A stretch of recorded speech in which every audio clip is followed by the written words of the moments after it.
ingxoxo namakhampani wonke amakhampani lamakhulu ngoba ngiartist okunye okushodayo abantu kumele bekwazi ngiartist eli-independent. Izimpisi ilapho emakhaya uba independent ukuyimela nje ungabi namphathi, uyabona.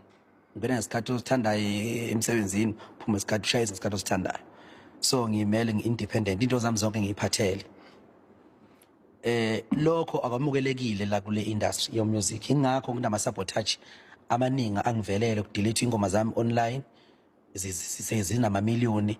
Lokho kuphazamisa ukuthi ngisho i-album ngingayikhiphi December because bese kufanele ngiqale ngibuyele kwi-drawing board ngibuke manje ukuthi ikumele ngikwenze ngoba sesothi ngikhiphe i-album ingoma zibe no 20 million zonke then beze yadelete.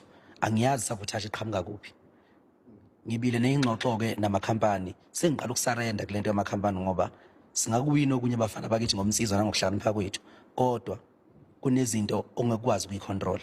Umusic noma music industry uphethwe yiyo lamakhampani lamakhulu, asayina bonke abaculi, uyabona.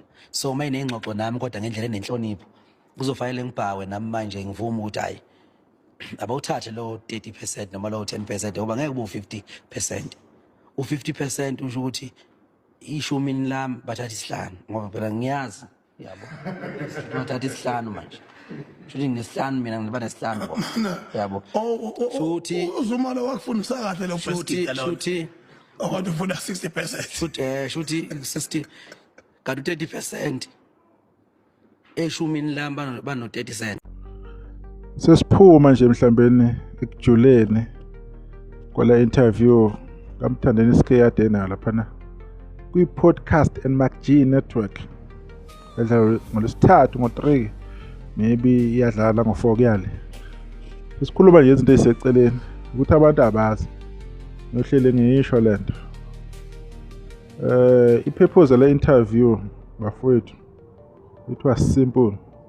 Bekunethemba lokuthi yo disturba i-trend yalomcimbi wathi ukhona kaKhuzani to take away i-focus kulo mcimbi we-Carnival City ongeyi-2 zika May 2026. So I understand ngizwe ukuthi igame abayidlalayo ihamba underground, ukuthi bayidlala ngama-instructions kabani-ke uzoyifundela wena-ke lapho.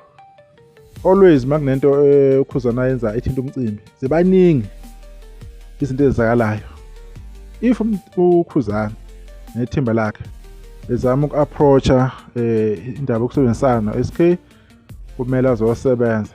Kuba nomdonsiswana, kuba nezinto eziningi, kuba nezinkulumo, kuba no-live, hayi ukuthi bashawa cima, hayi kodwa ngizoza emcimbi. Hlele nje kunama-problem. Into yakhona ayibi direct, ayibi straight.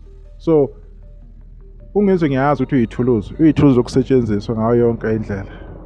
Wayivumela yena uyakuthanda lokho option afuna ukuyenza leyo ukuthi mina ngiyofela la. So if ubaba umdala unamakhosikazi unezingane ezikholile ufuna ukuba yithuluzi le ingane ezincane kunawe, ayikho into ezokwenziwa because vele mele udle, mele ubeke isiko etafuleni, ipapa liyafuneka, ingane ezilambile, mele wenze iplan. Even if you go against your beliefs mele ukwenze lokho. So interview mayifika lapha nikhuluma ngendlela ezenza ngayo, aphumile namagama izinja imigodoyi nje.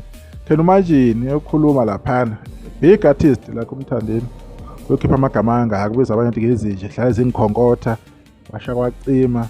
So bekumanhlalo nje, yabo, ngathi inwele zohlaya bekuyale ayikho into maybe constructive ukuthi mawilalela nje ibekeka nje uzwe ukuthi lapha kukhulunywa ukuthi, uyabona le into ehlala yenziwa abaculi abaningi beyeke opportunity ukuthi be-address izinto ezithize ngendlela enesizotha nangendlela ehloniphekile nangendlela ezothi emlandweni wabo kwilegacy yabo iclearish icacise izinto khona abantu bohlala benesithombe esithize bazi ukuthi into ukuthi wayichaza ubani yahamba kanje.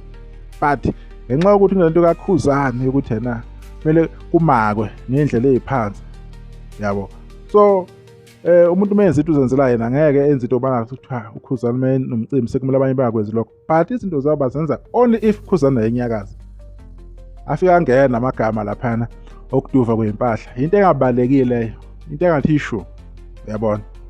akubalekile ukuthi ukhathi ubona ohamba kanjani uJonathan Diyo lokho akukhona kwakho wakuthi ube neyembe ambassador wakhathi kuphela ukuthi umunye wenza njani akuyona indaba yakho awungeni lapho uqhubeke ukuhambe kuze kufike indaba ezeyimoto ukuthenga imoto still sizama ukudliwa itrend inkomo efikile ekuthiwa izophuma we understand bathi igame but igame sometimes ihamba izibonela ngento yathi inomona inejealous because sekuphunyiwe impini ukhuzana ukhuluma kahle ngabantu umbeka kahle ukhuzana ayisekho lonto leyo kodwa enxa ukuthi umuntu waneze ID ukuthi lakalo nobani kodwa lento ibemsebenzela yamenza lo mculo ayiyena namhlanje ohlonishwayo njengoba bethi nje umshovu wenkani because of one person ukhuzana ukuthi wamphale game ampha yona waphakama endlela phama aphakama ngayo uthi ukhuzana waphama kanjani kodwa ubani wabenefit kakhulu umthanda nesikhe uyena wabenefit ngalento le and futhi wavele izivictim umuntu owenziwa kabi umuntu ovalelwayo